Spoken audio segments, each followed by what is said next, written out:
NNTV Telugu news కి స్వాగతం. ముందుగా ముఖ్యాంశాలు. ప్రజలకు నూతన సంవత్సర శుభాకాంక్షలు తెలిపిన మంత్రి పొన్నం ప్రభాకర్. నూతన సంవత్సరంలో అందరూ సురక్షిత ప్రయాణం చేయాలని ఆకాంక్షించిన మంత్రి.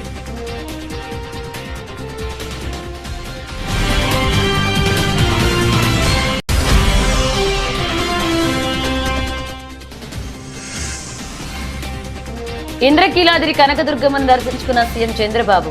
పూర్ణకుమంతో స్వాగతం పలికిన అర్చకులు, ఆలయ సిబ్బంది.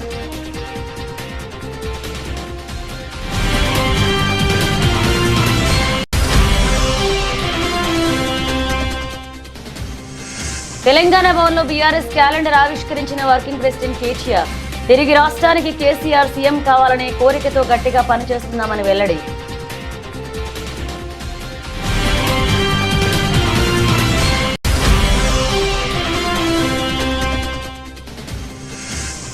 తప్పుడు ప్రచారాలు చేసుకోవడం ఆయనకు అలవాటే.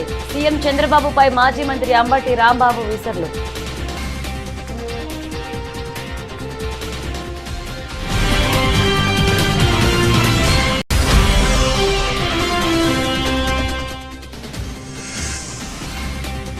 ఫోర్జరీ చేస్తూ సర్టిఫికెట్లను తయారు చేస్తున్న ముఠాను అరెస్ట్ చేసిన సిరిసిల్ల పోలీసులు. వారిని రిమాండ్ కు తరలించినట్లుగా తెలిపిన జిల్లా ఎస్పీ అఖిల్ మహాజన్.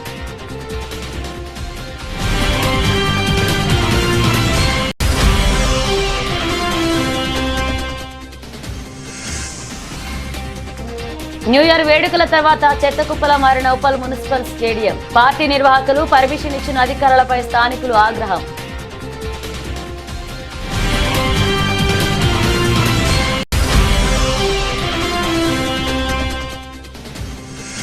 విద్యార్థులతో కలిసి నూతన సంవత్సర వేడుకలు జరుపుకున్న మాజీ మంత్రి హరీష్ రావు.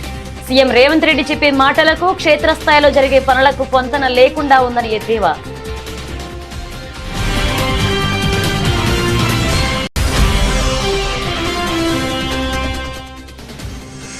నూతన సంవత్సర సందర్భంగా భక్తులతో కిటకిటలాడుతున్న యాదాద్రి లక్ష్మీ నరసింహస్వామి వారి ఆలయం. భక్తుల రద్దీ దృష్ట్యా ప్రత్యేక ఏర్పాట్లు చేసిన ఆలయ అధికారులు.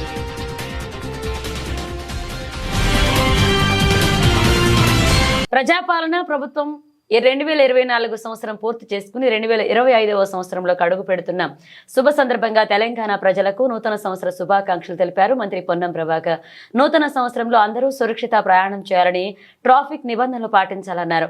తద్వారా ఎటువంటి ప్రాణాపాయం లేకుండా ఇతరులకు ఇబ్బందులు కలగకుండా ఉంటుందని పేర్కొన్నారు.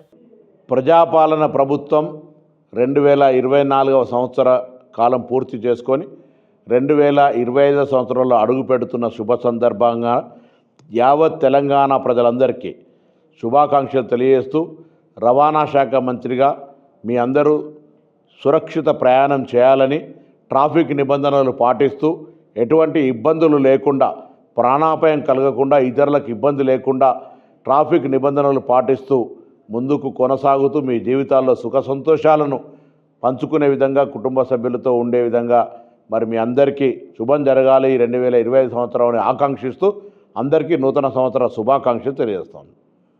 ఇంద్రకీలాద్రిపై వెలిసిన కనకదుర్గమ్మను ఏపీ ముఖ్యమంత్రి చంద్రబాబు నాయుడు బుధవారం దర్శించుకున్నారు. సీఎంకు ఆలయ మర్యాదలతో అధికారులు, వేద పండితులు స్వాగతం పలికారు. దుర్గమ్మను దర్శించుకున్న ముఖ్యమంత్రి వేద పండితులు వేద ఆశీర్వచనం పొందారు. ఆపై అధికారులకు అమ్మవారి ప్రసాదాలను సీఎంకు అందజేశారు. దర్శన అనంతరం సీఎం చంద్రబాబు మీడియాతో మాట్లాడుతూ తెలుగు వారికి, భారతీయులందరికీ నూతన సంవత్సర శుభాకాంక్షలు తెలియజేశారు. ప్రజల దర్శనం చేసుకున్నాక దుర్గమ్మ దర్శనం చేసుకున్నానని తెలిపారు. ఏపీ ప్రజలు, రాష్ట్రం అభివృద్ధి చెందేలాగా దుర్గమ్మ చల్లని చూపు మనకి ఉంది అన్నారు. అందరికీ ఆదాయం పెరిగి సుఖ సంతోషాలతో ఉండాలని కోరుకున్నట్లుగా తెలిపారు. అందరికీ శుభం జరగాలని, మంచి జరగాలని దుర్గమ్మను ప్రార్థించానన్నారు. చిన్నపిల్లల్లో కూడా బ్రహ్మాండమైన స్ఫూర్తి ఉందన్నారు. వారిని చూసిన తర్వాతే తనకు నమ్మకం వచ్చిందన్నారు.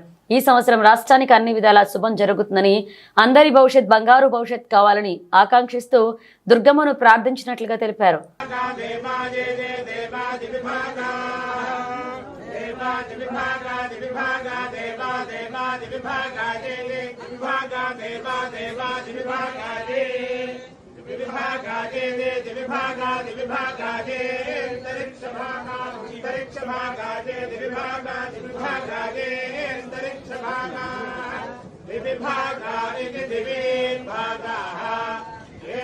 अंतरिक्ष भागा अंतरिक्ष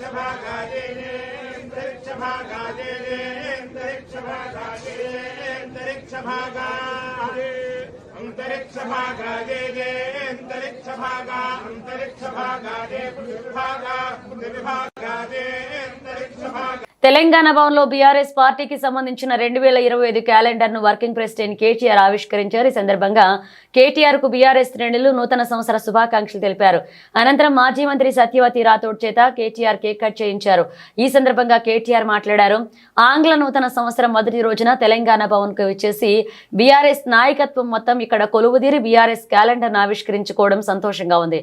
మనందరం మనస్ఫూర్తిగా ఆకాంక్షిస్తున్నది ఒకటే, చావు నోట్లో తలపెట్టి తెలంగాణ సాధించిన నాయకుడు కేసీఆర్ తిరిగి రాష్ట్రానికి ముఖ్యమంత్రి కావాలని ఒకే ఒక్క కోరికతో గట్టిగా పనిచేస్తున్నాం. ఇక కేసీఆర్ నాయకత్వంలో మన పార్టీ మరిన్ని విజయాలు నమోదు చేయాలని, ప్రజల ఆశీస్సులు పూర్తి స్థాయిలో తిరిగి పొందాలని, మనకు ఎదురయ్యే అడ్డంకులు ఎదుర్కొనే శక్తి ఆ భగవంతుడు మీకు ప్రసాదించాలని, మీ కుటుంబాలతో సుఖ సంతోషాలతో ఉండాలని ఆకాంక్షిస్తున్నాను. కులమతాలకు అతీతంగా ఎలాంటి ఇబ్బంది లేకుండా ఈ దేశం రాష్ట్రం ఎల్లవేళలా ప్రశాంతంగా ఉండాలని మనస్ఫూర్తిగా ఆకాంక్షిస్తున్నానని కేటీఆర్ పేర్కొన్నారు. నూతన సంవత్సరం మొదటి రోజు తెలంగాణ భవన్కు విచ్చేసి భారత రాష్ట్ర సమితి నాయకత్వం మొత్తం ఇక్కడ కొలువుదీరి మనందరం మనస్ఫూర్తిగా కాంక్షిస్తున్నది, కోరుకుంటున్నది ఒకటే, పెద్దలు మన పార్టీ అధ్యక్షులు తెలంగాణ తొలి ముఖ్యమంత్రి చావు నోట్లో తలబెట్టి తెలంగాణ సాధించిన నాయకుడు కేసీఆర్ గారు తిరిగి తెలంగాణకు ముఖ్యమంత్రి కావాలని ఒకే ఒక్క కోరికతో మనందరం కూడా గట్టిగా పనిచేస్తూ ఉన్నాం. తప్పకుండా ఈ సంవత్సరం కేసీఆర్ గారి నాయకత్వంలో మన పార్టీ మరిన్ని విజయాలు నమోదు చేయాలని, తెలంగాణ ప్రజల ఆశీస్సులు తిరిగి పూర్తి స్థాయిలో పొందాలని, దానిలో భాగంగా మనకు ఎదురయ్యే చిన్న చిన్న చికాకులు, చిన్న చిన్న అడ్డంకులు, వాటన్నిటినీ ఎదుర్కొనే శక్తి ఆ భగవంతుడు మీ అందరికీ ప్రసాదించాలని, అదేవిధంగా మీరందరూ కూడా మీ కుటుంబాలతో సుఖ సంతోషాలతో ఈ సంవత్సరం అంతా కూడా ఉండాలని మనస్ఫూర్తిగా కాంక్షిస్తూ, తెలంగాణ ప్రజలకు కూడా భారతదేశంలోని అందరికి కూడా మంచి జరగాలి, కులాలకు మతాలకు అతీతంగా ఎట్లాంటి ఇబ్బందులు లేకుండా, ఎట్లాంటి చికాకులు లేకుండా ఈ దేశం, ఈ రాష్ట్రం ఎల్లవేళలా ప్రశాంతంగా ఉండాలని మనస్ఫూర్తిగా కాంక్షిస్తూ ఈరోజు ఇక్కడికి పెద్ద ఎత్తున తరలి వచ్చిన మీ అందరికీ మనస్ఫూర్తిగా ధన్యవాదాలు, నమస్కారాలు. జై తెలంగాణ, జై కేసీఆర్. తప్పుడు ప్రచారాలు చేసుకుని పబ్బం గడుపుకోవడం సీఎం చంద్రబాబుకు అలవాటేనని వైసీపీ నాయకుడు మాజీ మంత్రి అంబటి రాంబాబు ఆరోపించారు. తాడేపల్లి వైసీపీ కార్యాలయంలో ఏర్పాటు చేసిన మీడియా సమావేశంలో ఆయన మాట్లాడుతూ, గోదావరి పనకచర్ల అనుసంధానం అనేది 280 టీఎంసీలతో నిర్మించాలని వైఎస్ జగన్ ఆలోచన కాగా చంద్రబాబు తన ఆలోచన అని ప్రచారం చేసుకోవడం దారుణమన్నారు. తెలుగు తల్లి జలహారతి అనే నూతన కార్యక్రమం కూటమి నాయకులు జేబులు నింపుకోవడానికే అన్నారు. గత ప్రభుత్వాలు చేపట్టిన పథకాలు తానే చేసినట్లుగా తప్పుడు పథకాలు ప్రచారాలు చేసుకోవడం బాబుకు అలవాటని వ్యాఖ్యానించారు. పోలవరం ప్రాజెక్టు రూపకల్పన చేసింది డాక్టర్ వైఎస్ఆర్ అని వెల్లడించారు. దీనికి రోజుకి 2 టీఎంసీలు తీసుకొని మొత్తం 280 టీఎంసీలను కృష్ణా నదిలోకి వేసి ఇక్కడ నుంచి మళ్ళా దీన్ని లిఫ్ట్ చేసేటటువంటి కార్యక్రమం మన వైకుంఠపురం దగ్గర నుంచి లిఫ్ట్ చేసి దాన్ని తీసుకెళ్లి బొల్లాపల్లి రిజర్వాయర్లో కలపాలి. దీనిలో మధ్యలో అనేక దశలు ఉన్నాయి. 5 చోట్ల లిఫ్ట్ చేయాల్సి ఉంటుంది. ఎత్తు ఎక్కువ కాబట్టి సుమారుగా 166 మీటర్ల ఎత్తుకి దీన్ని తీసుకువెళ్ళాలి. వాటర్ని ఇక్కడి నుంచి లిఫ్ట్ చేయాలంటే ఎగువకు వెళ్ళాలి కాబట్టి, అందువల్ల ఈ కృష్ణానదిలో వైకుంఠపురం దగ్గర లిఫ్ట్ పెట్టి దశల వారీగా 5 లిఫ్టులు పెట్టి తీసుకువెళ్ళి సత్తెనపల్లి నియోజకవర్గంలో ఉన్నటువంటి నర్సింగపాడు దగ్గర ఏదైతే టోటల్గా నాగార్జున సాగర్ కెనాల్ వస్తుందో 80 మీటర్ దగ్గర 80 కిలోమీటర్ దగ్గర దానిలో వేసి ఆ నీటిని అక్కడి నుంచి మళ్ళీ 90 కిలోమీటర్ దాకా నడిపి, ఈ నడపడానికి కావలసినటువంటి అదపు నీరు ఉంది కాబట్టి ఈ 80 నుంచి 91 కిలోమీటర్ వరకు వెడల్పు చేసి పగడ్బందీగా అక్కడి నుంచి లిఫ్ట్ చేసి బొల్లాపల్లిలో ఒక రిజర్వాయర్ని క్రియేట్ చేసి 150 టీఎంసీలు అక్కడ నిల్వ చేసి ఒక రిజర్వాయర్ని క్రియేట్ చేయాలనేటువంటి ఉద్దేశంతో ఒక పెద్ద ఎత్తున 150 టీఎంసీలు నిల్వ చేసేటటువంటి ఒక రిజర్వాయర్ని నిర్మించి అక్కడి దాకా తీసుకువెళ్ళాలనేటువంటి ఉద్దేశం. ఇది 3 దశలు. నేను ఇది 2వ దశ చెప్తున్నా. మొదటి దశ గోదావరి నుంచి కృష్ణా నుంచి మళ్ళీ ఇక్కడ నుంచి బొల్లాపల్లికి రెండవ దశ, మూడవ దశ బొల్లాపల్లి నుంచి బనకచర్ల క్రాస్ రెగ్యులేటర్ దగ్గరికి తీసుకువెళ్ళడం. ఇది ఒకసారి మనం చూసినట్లయితే just I will explain the first map. ఇది పోలవరం, ఇది కృష్ణానది. పోలవరం నుంచి కృష్ణానది వరకు ఈ కెనాల్ ద్వారా వస్తుంది వాటర్. ఇది అవసరమైతే వైడెన్ చేసేదానికి, లేదంటే ప్యారలల్గా దీని పక్కనే మరొక కెనాల్ని క్రియేట్ చేయడం ద్వారా ఎక్కువ క్యూసిక్లు ప్రవహింపజేసి 280 టీఎంసీలను ఈ కృష్ణానదిలో నింపేటటువంటి కార్యక్రమం. ఇక్కడ నుంచి కృష్ణానది నుంచి next this is Krishna river. ఇక్కడ నుంచి బొల్లాపల్లి దాకా ఈ మధ్యలో నరసింగపాడు దగ్గర కెనాల్ను ఉపయోగించుకొని ఇది మూడవది. బొల్లాపల్లి నుంచి ఇది మన Veligonda reservoir, this is called Nallamala Sagar. ఈ నల్లమల సాగర్ నుంచి ఈ క్రాస్ రెగ్యులేటర్ దగ్గరికి ఇది 3 దశల్లో జరిగేటటువంటి ప్రాజెక్టు. దీని మ్యాపుల ద్వారా ఒకసారి చూసేవారికి నకిలీ స్టాంప్లను మరియు ధృవపత్రాలను సృష్టించడమే కాకుండా సంతకాలను ఫోర్జరీ చేస్తూ సర్టిఫికేట్లను తయారు చేస్తున్న 6 వ్యక్తులతో కూడిన ముఠాను సిరిసిల్ల పోలీసులు అరెస్ట్ చేశారు. వారి వద్ద నుంచి మిషన్లను స్వాధీనం చేసుకుని రిమాండ్కు తరలించినట్లు రాజన్న సిరిసిల్ల జిల్లా ఎస్పీ అఖిల్ మహాజన్ వెల్లడించారు. సిరిసిల్ల పట్టణానికి చెందిన రిటైర్డ్ ప్రభుత్వోపాధ్యాయుడు సిరిపురం చంద్రమౌళి 5 మంది సభ్యులతో కూడి జిల్లాలోని ఎంఆర్ఓల పేరుతో గ్రామ పంచాయతీ సెక్రటరీ, సివిల్ సర్జన్లతో పాటు ఇతర విఐపీల పేరుతో స్టాంప్లను తయారు చేసి నకిలీ ధ్రువపత్రాలను సృష్టిస్తూ చలామణి అవుతున్నారు. ఈ క్రమంలో సిరిసిల్లలో చాలా రోజుల నుంచి age certificate, death certificate, family member సర్టిఫికేట్లతో పాటు చిట్ ఫండ్లలో అవసరమయ్యే ప్రభుత్వ ఉద్యోగుల సంతకాలతో కూడిన స్టాంప్లను, సర్టిఫికేట్లను తయారు చేశారు. అయితే వారి వద్ద నుంచి ఓ వ్యక్తికి సంబంధించి ఫ్యామిలీ మెంబర్ సర్టిఫికేట్ ఫేక్ అని తేలడంతో విషయం వెలుగులోకి వచ్చింది. రంగంలోకి దిగిన పోలీసులు ఎంక్వైరీ చేయగా వీరి భాగోతం బయటపడిందని ఎస్పీ తెలిపారు. జిల్లాలో ఇటువంటి సర్టిఫికేట్లతో అవుట్ సోర్సింగ్ జాబులతో వివిధ ప్రభుత్వ శాఖలలో చేరిన వ్యక్తులను నిందితులుగా గుర్తించడం జరుగుతుంది అని, వారిపై కూడా కేసులు నమోదు చేసి రిమాండ్కు తరలిస్తామన్నారు. ప్రజలు ఎవరూ కూడా ఇలాంటి వారి బారిన పడి మోసపోవద్దు అని ఎస్పీ సూచించారు. రీసెంట్గా ఒకటి ఇది ఇష్యూ ఫైండ్ అవుట్ చేశాము. కోర్టులో తప్పు ష్యూరిటీ పెట్టుకొని ఒక రిమాండ్లో బెయిల్ క్యాన్సిల్ చేయడం జరిగింది. దానిలో మనం వెనుకపోతే మొత్తం రివర్స్ ఇంజనీరింగ్ చేస్తే ఒక ఫ్రాడ్ తెలిసింది మన జిల్లాలో నడుస్తుంది. దానిలో ఒక పర్సన్ పేరు A1 అంటే చంద్రమౌళి ఇతని పేరు. ఇతను ఒక టీచర్ రిటైర్డ్ అయ్యారు, నిర్మల్ నుండి ఇతను రిటైర్ అయ్యారు టీచర్. ఇప్పుడు జిల్లాలో ఇతను కొన్ని స్టాంప్స్ క్రియేట్ చేసి ఎంఆర్ఓ బోయిన్పల్లి పేరుతో, గ్రామ పంచాయత్ సెక్రటరీ పేరుతో, ఇది కాకుండా సివిల్ అసిస్టెంట్ సర్జన్ పేరుతో, ఇది కాకుండా ఇంకా కూడా కొంతమంది విఐపి పేరుతో ఇతను కొన్ని స్టాంప్స్ క్రియేట్ చేసి వాల్యుయేషన్ సర్టిఫికేట్స్ ఇస్తున్నారు. ఆ వాల్యుయేషన్ సర్టిఫికేట్ హౌసింగ్ ఉండొచ్చు, కొన్ని కళ్యాణ్ లక్ష్మి డాక్యుమెంట్స్ ఇతని దగ్గర దొరికినాయి, కొన్ని గ్రామ పంచాయత్ సంబంధించి కొన్ని ఫేక్ డాక్యుమెంట్స్ ఇతని దగ్గర దొరికినాయి. ఏజ్ సర్టిఫికేట్ అతను ఇస్తున్నారు కళ్యాణ్ లక్ష్మిలో. ఎవరైనా మైనర్ ఉంటే అతనికి మేజర్, లేకపోతే ఎవరి దగ్గర ఏజ్ సర్టిఫికేట్ లేని అతని దగ్గర అతనికి age certificate civil assistant surgeon పేరుతో ఇతను సర్టిఫికేట్స్ ఇస్తున్నారు.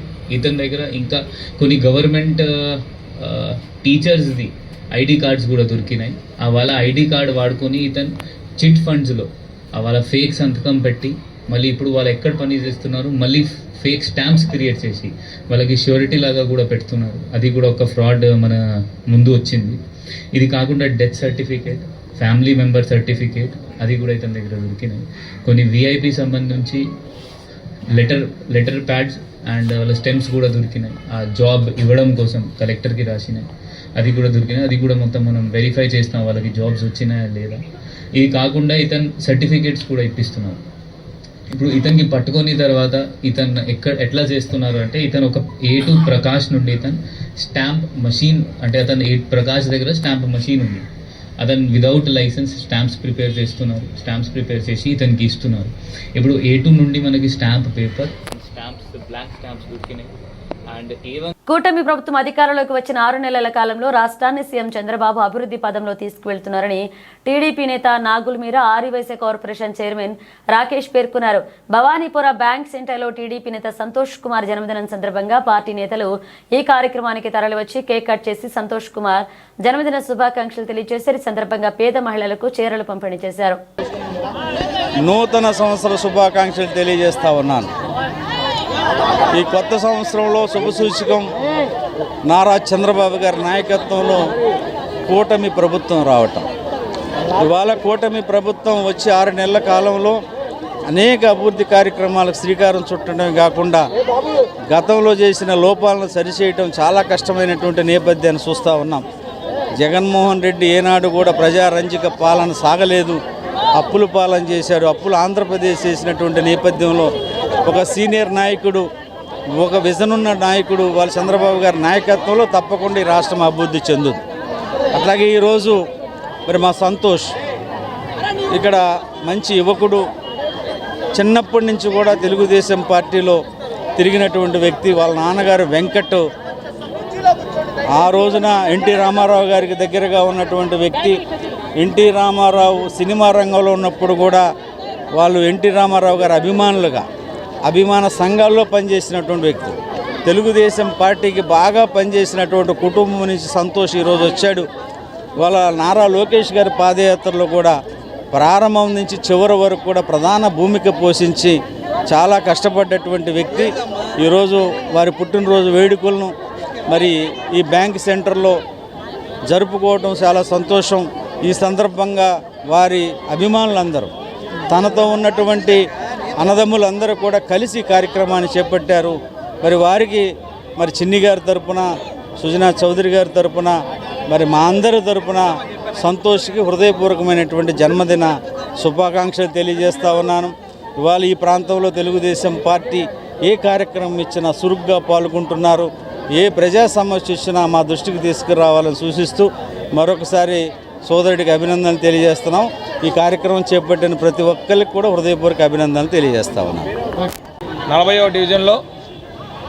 40వ డివిజన్లో సంతోష్ కుమార్ పుట్టినరోజు వేడుకల సందర్భంగా అనేక సేవా కార్యక్రమాలు చేయటం, తెలుగుదేశం పార్టీకి కష్టకాలం నుంచి నిలబడి ఎంతో పనిచేసి ఈరోజు అధికారం వచ్చిన తర్వాత కూడా నాకేమీ సంబంధం లేదనే విధంగా కాకుండా తన పుట్టినరోజుని ఎక్కడా కూడా ఆర్భాటాలకు పోకుండా పేద ప్రజలకు అండగా ఉండాలన్న ఒక ఉద్దేశంతో అనేక సేవా కార్యక్రమాలు చేయడం చాలా అభినందనీయం. ఎంపీ గారు కేసినేని చిన్ని గారు కూడా వారి తరపున జన్మదిన శుభాకాంక్షలు తెలియజేయమని చెప్పడం జరిగింది. అదేవిధంగా రేపు రాబోయే రోజుల్లో సంతోష్ కుమార్ మరిన్ని సేవా కార్యక్రమాలు చేయడానికి ప్రభుత్వం నుంచి తనకు కావాల్సిన సహాయ సహకారం కానీ, నియోజకవర్గం నుంచి తనకు కావాల్సిన సహాయ సహకారం కానీ అన్నీ కూడా మేము దగ్గరుండి అందజేస్తామని తెలియజేసుకుంటా ఉన్నాం. జై తెలుగుదేశం, జై Chandrababu. Thank you. CM Revanth Reddy అసెంబ్లీలో చెప్పే మాటలకు క్షేత్రస్థాయిలో జరిగే పనులకు పొంతన లేకుండా ఉంది అని మాజీ మంత్రి ఎమ్మెల్యే హరీష్ రావు ఎద్దేవా చేశారు. ప్రభుత్వం అనాలోచిత నిర్ణయాలు తీసుకుంటూ అమలులో పూర్తిగా విఫలమవుతుందన్నారు. మంగళవారం సిద్దిపేట అర్బన్ మండలం తట్కపల్లె బీసీ బాలురావు వసతి గృహంలో విద్యార్థులతో కలిసి మాజీ మంత్రి హరీష్ రావు నూతన సంవత్సర వేడుకలు జరుపుకున్నారు. ఈ సందర్భంగా మాజీ మంత్రి హరీష్ రావు మాట్లాడుతూ రాష్ట్రంలో గ్రీన్ ఛానల్ పెట్టి విద్యార్థులకు మెస్ ఛార్జీలు చెల్లిస్తున్నామని చెప్పిన మాటలు ఏవీ క్షేత్రస్థాయిలో అమలు కావడం లేదన్నారు. 6 నెలల నుంచి కాస్మోటిక్ మెస్ ఛార్జీలు రాకపోవడం ఆశ్చర్యాన్ని కలిగించిందన్నారు. విద్యార్థుల సమస్యలపై అసెంబ్లీలో చర్చించి సమస్యల పరిష్కారానికి కృషి చేస్తానన్నారు. మెనూలో కూడా చెప్పేది ఒకటి, ఇక్కడ పెట్టేది ఒకటుందన్నారు. యువత దావతులు కాదు, ప్రభుత్వ హాస్టళ్లను దత్తత తీసుకుని విద్యార్థులకు అండగా నిలవాలని హరీష్ రావు పిలుపునిచ్చారు. విద్యార్థులు డ్రగ్స్, ఆన్లైన్ గేమ్స్ కు దూరంగా ఉండాలన్నారు. డ్రగ్స్ బానిసైతే జీవితం సర్వనాశనం అవుతుందన్నారు. ఇటీవలే మరణించిన మాజీ ప్రధాని మన్మోహన్ సింగ్ పేదరికంలో పుట్టి కిరోసిన్ దీపాల కింద చదువుకున్నారని, మన్మోహన్ సింగ్, అబ్దుల్ కలాం లాంటి వాళ్లను ఆదర్శంగా తీసుకోవాలన్నారు. ఈ నూతన సంవత్సర వేడుకలు పిల్లల మధ్య ప్రభుత్వ హాస్టల్లో జరుపుకోవాలని చెప్పి ఈరోజు మీ దగ్గరికి రావడం జరిగింది. గతంలో నేను మన కాలేజ్ హాస్టల్కి వెళ్ళేవాడిని. ఎప్పుడు ఎవ్రీ ఇయర్ కాలేజ్ హాస్టల్కి వెళ్ళేవాళ్ళం. కానీ మా తడకపల్లి పెద్దలు ఏమన్నారంటే, ఈసారి మా బీసీ హాస్టల్కి రాన్న, మా పిల్లల దగ్గరనే కేక్ కట్ చేద్దాం, మా పిల్లలతో భోజనం చేద్దామంటే ఈసారి మీ దగ్గరికి రావడం జరిగింది. సో ఈ నూతన సంవత్సర వేడుకలు మీకు మీ మధ్య జరుపుకోవాలి, మీ సమస్యలు తెలుసుకోవాలి అని చెప్పి మీ దగ్గరికి వచ్చాం. ఇప్పటిదాకా 6 నెలల నుంచి మీ మెస్ బిల్లులు విడుదల కాలేదంటే నాకు ఆశ్చర్యం అయిపోయింది. 6 నెలల నుంచి పిల్లలకు కాస్మెటిక్ ఛార్జెస్ రాలేదంటే నిజంగా ఈ ప్రభుత్వం ఎట్లా పనిచేస్తుందో అర్థమవుతా ఉన్నది. ఒకవైపు ఏమో ముఖ్యమంత్రి గారు అంతా గ్రీన్ ఛానల్, ఏ నెలకు ఆ నెల బిల్లులు పడాల్సిందే అని చెప్పి అసెంబ్లీలో చెప్తా ఉన్నారు. కానీ అసెంబ్లీలో చెప్తున్నది ఒకటి, క్షేత్రస్థాయిలో జరుగుతున్నది ఒకటి. 5-6 నెలల నుంచి పిల్లలకు కాస్మెటిక్ ఛార్జెస్ రాక, మెస్ ఛార్జెస్ రాక ఇబ్బంది పడుతున్న పరిస్థితి. అసెంబ్లీలో ముఖ్యమంత్రి చెప్తున్న మెనూ వేరే ఉన్నది, ఇక్కడికి వస్తే మెనూ వేరే ఉన్నది. అంటే ప్రభుత్వం పనితీరు ఎట్లా ఉందంటే అనాలోచితంగా ఆగమాగం నిర్ణయాలు తీసుకొని అమల్లో పూర్తిగా ఫెయిల్ అయిపోతూ ఉన్నారు. అంటే పిల్లలకు బట్టలు ఇప్పించడంలో, టైమ్లీ బట్టలు ఇవ్వడంలో కూడా ఈ ప్రభుత్వం పూర్తిగా ఫెయిల్ అవుతా ఉంది. తప్పకుండా మీ గురించి ప్రభుత్వంతో మాట్లాడతా, అసెంబ్లీలో కూడా మాట్లాడతా, మీ బెస్ బిల్లులు వెంటనే విడుదలయ్యే విధంగా డిప్యూటీ సీఎంతో కూడా మాట్లాడి మీ కాస్మెటిక్ ఛార్జెస్, మీ మెస్ బిల్లులన్నీ కూడా విడుదల చేపిస్తాం. వాటర్ ప్లాంట్ కావాలని, రెండవది గీజర్, వేడి నీళ్లు కావాలి చలికాలం అని అడిగారు. తప్పకుండా ఆ 2 కూడా నేను మా స్థానిక నాయకత్వానికి చెప్పి ఆ 2 కూడా మీకు ఏర్పాటు చేపిస్తా అని చెప్పి కూడా తెలియజేస్తాను. ఈ మధ్యనే నేను మీరు దావతులు బంద్ చేయండి, దత్తత తీసుకోండి అని ఒక పిలుపునిచ్చాను. నూతన సంవత్సరం చాలా మంది దావతులు చేసుకుంటుంటారు. ఒక ఎస్సీ హాస్టల్లో, ఒక బీసీ హాస్టల్లో, ఒక ఎస్టీ హాస్టల్లో దత్తత తీసుకొని ఆ చిన్నారులకు అవసరమైన చిన్న అవసరాలు తీర్చండి. రాజకీయ నాయకులు కానీ హాస్టళ్లు దత్తత తీసుకొని ఆ పిల్లలకు అండగా నిలవండి, భావి భారత పౌరులను తయారు చేయాలని చెప్పి పిలుపునిస్తా ఉన్నారు. మీరందరూ కూడా ఎట్టి పరిస్థితుల్లో ఆన్లైన్ గేమ్స్ కానీ డ్రగ్స్కు మనం అట్రాక్ట్ కాకూడదు. డ్రగ్స్ అనేటువంటివి మన జీవితాన్ని నాశనం చేస్తుంది. మన తల్లిదండ్రులు ఎంతో ఆశలు పెంచుకుంటారు మీ మీద. ఇందాక సినిమా చూసారంటే పుష్ప చూసినామన్నారు, ఎండ్లో చూసినారంటే ఫోన్లో చూసినామంటున్నారు. అంటే ఒకప్పుడు టీవీ చూసేవాళ్ళు, టీవీ నుంచి కంప్యూటర్ వచ్చింది, కంప్యూటర్ నుంచి ఇప్పుడు అంతా ఫోన్ మయమైపోయింది. ఆ ఫోన్లలోనే ఆన్లైన్ గేమ్స్. దుర్గమ్మ దేవస్థాన ఈవో కేఎస్ రామారావు మంగళవారం ఉద్యోగ విరమణ చేశారు. ఇన్ఛార్జ్ ఈవోగా దేవాదాయ శాఖ, ఏడీసీ రామచంద్ర ఇన్ఛార్జ్ ఏఈఓగా ఏడీసీ మోహన్ను నియమిస్తూ ఆ శాఖ కమిషనర్ ఉత్తర్వులు ఇచ్చారు. ఆయన మంగళవారం రాత్రి బాధ్యతలు స్వీకరించారు. ఈవో రామారావు 2023 దసరా ఉత్సవాల సమయంలో దుర్గగుడి ఈవోగా బాధ్యతలు స్వీకరించారు. 2 దసరా ఉత్సవాలు, 2 భవానీ దీక్షలను విజయవంతంగా నిర్వహించారు. దుర్గగుడి ఈవో రామారావు సేవలు మరో 6 నెలల పాటు పొడిగి ఉన్నాయి. ఇప్పటికీ ఈవో దస్త్రం ప్రభుత్వ పరిశీలనలో జరుగుతుంది. ఇక ప్రభుత్వ నిర్ణయం వెలువడే వరకు ఇన్ఛార్జ్ ఏడీసీ రామచంద్ర బాధ్యతలు నిర్వహిస్తారు. న్యూ ఇయర్ వేడుకల కోసం పర్మిషన్ ఇస్తే స్టేడియం మొత్తాన్ని కంపు చేసిన ఘటన ఉప్పల్లో చోటు చేసుకుంది. స్థానిక మున్సిపల్ స్టేడియం బుధవారం ఉదయం చెత్తకుప్పలా కనిపించింది. ఎక్కడ చూసినా మద్యం సీసాలు, ఖాళీ బాటిళ్లు, డిస్పోజల్ గ్లాసులతో పాటు తిని పడేసిన మాంసం ముక్కలే కనిపించాయి. రోజులాగే ఉదయం వాకింగ్ కు వచ్చిన స్థానికులు ఇది చూసి అవాక్కయ్యారు. స్టేడియంలో న్యూ ఇయర్ తో పార్టీ నిర్వహించిన వారితో పాటుగా ఈ వేడుకలకు అనుమతి ఇచ్చిన అధికారులపైన వారు ఆగ్రహాన్ని వ్యక్తం చేశారు. పార్టీ పూర్తయిన తర్వాత అదంతా శుభ్రం చేయాల్సిన నిర్వాహకులు అదేమీ పట్టించుకోకుండా వెళ్లిపోయారు. దీంతో స్టేడియం మొత్తం గందరగోళంగా మారిపోయింది. ఇదంతా తమ మొబైల్ ఫోన్లలో రికార్డ్ చేసి అధికారులు, పార్టీ నిర్వాహకుల తీరును ఎండకడుతున్నారు. ఎన్టీఆర్ జిల్లాలో సిపిఐ ప్రధాన ప్రతిపక్ష పాత్ర పోషిస్తూ సమస్య ఎక్కడుంటే అక్కడ సిపిఐ ఉంటుందనే పద్ధతిలో జిల్లాలోని 7 నియోజకవర్గాల్లో ప్రజా సమస్యలు పరిష్కరించాలని పోరాడిందని సిపిఐ ఎన్టీఆర్ జిల్లా కార్యదర్శి దోనెపూడి శంకర్ చెప్పారు. టిట్కో ఇళ్ల సాధన కోసం పరిశ్రమల భద్రతా వైఫల్యం, అధికారుల నిర్లక్ష్యం, పర్యావరణ పరిరక్షణ, ప్రజా ఆరోగ్యంపై పోరాటాలు, రైతు పోరాటాలు చేస్తున్నట్లుగా ఆయన చెప్పారు.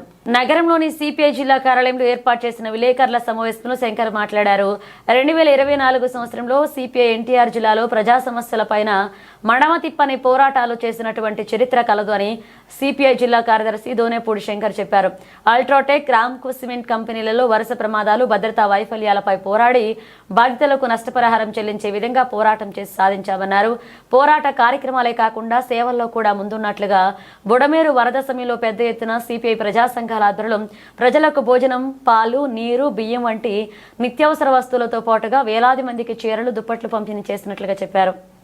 విజయవాడ నగర ప్రజానీకానికి, ఎన్టీఆర్ జిల్లా ప్రజలకు పాత్రికేయ ప్రపంచం ద్వారా నూతన సంవత్సర శుభాకాంక్షలను తెలియజేస్తూ 2024 సంవత్సరంలో సిపిఐ ఎన్టీఆర్ జిల్లాలో ప్రజా సమస్యలపైన మడమ తిప్పని పోరాటాలు చేసినటువంటి చరిత్ర సిపిఐకి ఉన్నది. అల్ట్రాటెక్ సిమెంట్ ప్రమాదంలో 16 మంది కాలిపోయి 10 మంది చనిపోతే 50 లక్షల రూపాయల నష్టపరిహారం ఇచ్చే దశగా సిపిఐ పెద్ద ఎత్తున ఆనాటి కలెక్టర్ శ్రీమతి సుజన సహకారంతో పెద్ద ఎత్తున పోరాటం చేయడం జరిగింది. ఆ పోరాటంలో నష్టపరిహారం ఇప్పించడంలో గణనీయమైనటువంటి పాత్రని పోషించడం జరిగింది. అలాగే రాంకో సిమెంట్, అలాగే పట్టాల క్వారీకి సంబంధించి వలస కార్మికులు ఎక్కడ వివిధ రాష్ట్రాల నుంచి వచ్చినటువంటి పేదవారు ఎటువంటి చట్టాలు లేవు, ఎటువంటి కార్మిక చట్టాలు అమలు చేయనటువంటి పరిస్థితుల్లో ల్యాండ్ మైనింగ్ మాఫియా పెద్ద ఎత్తున దోపిడీకి గురవుతూ రక్షక పరికరాలు ఉన్నటువంటి నేపథ్యంలో నలుగురు నలిగిపోతే బండరాల మధ్యన వారి కోసం సిపిఐ పోట్లాడి వారికి లేబర్ కాంపెన్సేషన్ యాక్ట్ కింద ప్రతి ఒక్కరికి కూడా నష్టపరిహారం ఇప్పించడంలో కీలక పాత్ర వహించింది. మా పోరాటం విజయం సాధించామని చెప్పేసి మేము ఈ సందర్భంగా పాత్రికేయ ముఖంగా సగర్వంగా చెప్తున్నాం. అలాగే ప్రత్యేకించి తిరువూరు నుంచి ఇబ్రహీంపట్నం వరకు ఆగస్టు 27, 28, 29 తేదీల్లో సిపిఐ ప్రజా పరిరక్షణ పాదయాత్ర 100 కిలోమీటర్ల పాదయాత్ర సక్సెస్ అయింది. ప్రధానంగా కిడ్నీ బాధితుల సమస్య పైన తిరువురు. కొత్త సంవత్సర వేడుకలు మంగళవారం అర్ధరాత్రి నుంచి బుధవారం తెల్లవారుజాము వరకు కొనసాగాయి. చిన్న పెద్ద న్యూ ఇయర్ సెలబ్రేషన్స్ లో భాగస్వాములై కొత్త ఏడాదికి ఘనంగా స్వాగతం పలికారు. ఇక న్యూ ఇయర్ సంబరాలు ముగియడంతో బుధవారం ఉదయం నుంచి ఆలయాలకు భక్తులు పోటెత్తారు. దేశవ్యాప్తంగా ఉన్న ప్రధాన ఆలయాలకు భక్తులు తరలి వెళుతున్నారు. నూతన సంవత్సరం రోజున తమ ఇష్ట దైవాన్ని దర్శించుకుని అంతా శుభం జరగాలని భక్తులు కోరుకుంటున్నారు. ఇక భక్తుల తాకిడిని ముందే ఊహించిన ఆలయాల అధికారులు వారి రద్దీకి అనుగుణంగా ఏర్పాట్లు చేశారు. తెలంగాణలోని యాదాద్రి, భద్రాద్రి, వేములవాడ, జోగులాంబతో పాటు ఇతర ఆలయాలకు భక్తులు బారులు తీరారు. దర్శనానికి 3 గంటల సమయం పడుతుంది. హైదరాబాద్ నగరంలోని చిలుకూరు బాలాజీ టెంపుల్, బిర్లా మందిర్, పెద్దమ్మ తల్లి ఆలయం, జూబ్లీహిల్స్, హిమాయత్ నగర్లోని టీటీడీ ఆలయాలు, పద్మారావు నగర్లోని స్కందగిరి టెంపుల్ కు భక్తులు పోటెత్తారు. మరొక వైపు యాదాద్రి శ్రీ లక్ష్మీ నరసింహస్వామి వారి ఆలయం భక్తులతో కిటకిటలాడుతుంది. భక్తుల రద్దీ దృష్టి ఆలయ అధికారులు ప్రత్యేక ఏర్పాట్లు చేశారు. ఉచిత దర్శనానికి 3 గంటల సమయం, ప్రత్యేక దర్శనానికి 2 గంటల సమయం పడుతుంది అని అధికారులు వెల్లడించారు.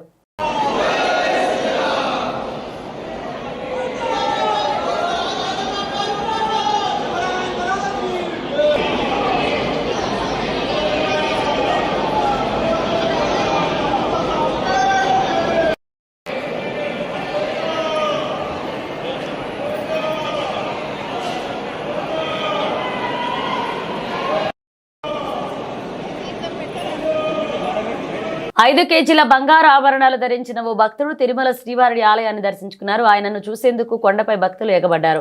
5 కేజీల బంగారు నగలతో శ్రీవారి చెంతకు వచ్చిన ఆయన మరెవరో కాదు, హైదరాబాద్ కు చెందిన తెలంగాణ ఒలింపిక్ సంఘ సంయుక్త కార్యదర్శి కొండా విజయ్ కుమార్. స్వామివారి భక్తుడైన విజయ్ కుమార్ తరచూ తిరుమల సందర్శిస్తుంటారు. బంగారంపై మక్కువతో ఆభరణాలు చేయించుకుని ధరిస్తానంటూ విజయ్ కుమార్ చెప్పుకొచ్చారు. బులెటిన్ ముగించే ముందు హెడ్లైన్స్ మరోసారి. ప్రజలకు నూతన సంవత్సర శుభాకాంక్షలు తెలిపిన మంత్రి పొన్నం ప్రభాకర్. నూతన సంవత్సరంలో అందరూ సురక్షిత ప్రయాణం చేయాలని ఆకాంక్షించిన మంత్రి.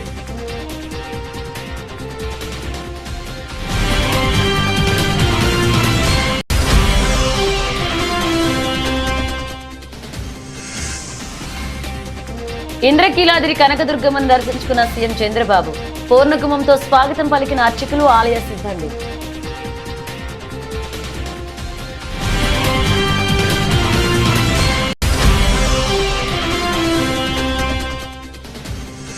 తెలంగాణ భవన్లో బీఆర్ఎస్ క్యాలెండర్ ఆవిష్కరించిన వర్కింగ్ ప్రెసిడెంట్ కేటీఆర్. తిరిగి రాష్ట్రానికి కేసీఆర్ సీఎం కావాలనే కోరికతో గట్టిగా పనిచేస్తున్నామని వెల్లడి.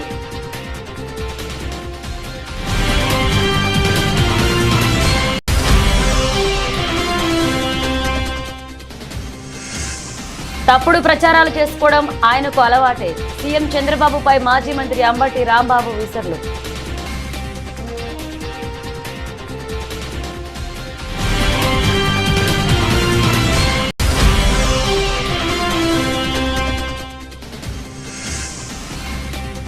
ఫోర్జరీ చేస్తూ సర్టిఫికెట్లను తయారు చేస్తున్న ముఠాను అరెస్ట్ చేసిన సిరిసిల్ల పోలీసులు. వారిని రిమాండ్ కు తరలించినట్లుగా తెలిపిన జిల్లా ఎస్పీ అఖిల్ మహాజన్.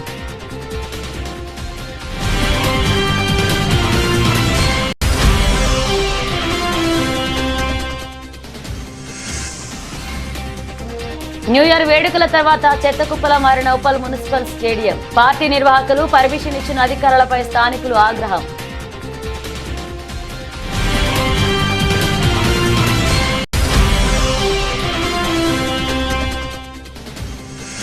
విద్యార్థులతో కలిసి నూతన సంవత్సర వేడుకలు జరుపుకున్న మాజీ మంత్రి హరీష్ రావు. సీఎం రేవంత్ రెడ్డి చెప్పే మాటలకు క్షేత్రస్థాయిలో జరిగే పనులకు పొంతన లేకుండా ఉందని ఎద్దేవా.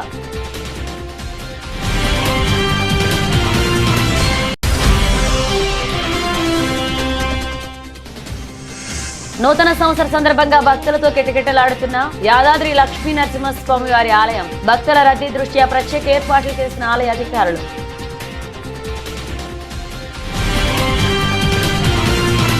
ఇవి పిలిచిన అప్డేట్స్. మరిన్ని అప్డేట్స్ మళ్ళీ కలుద్దాం.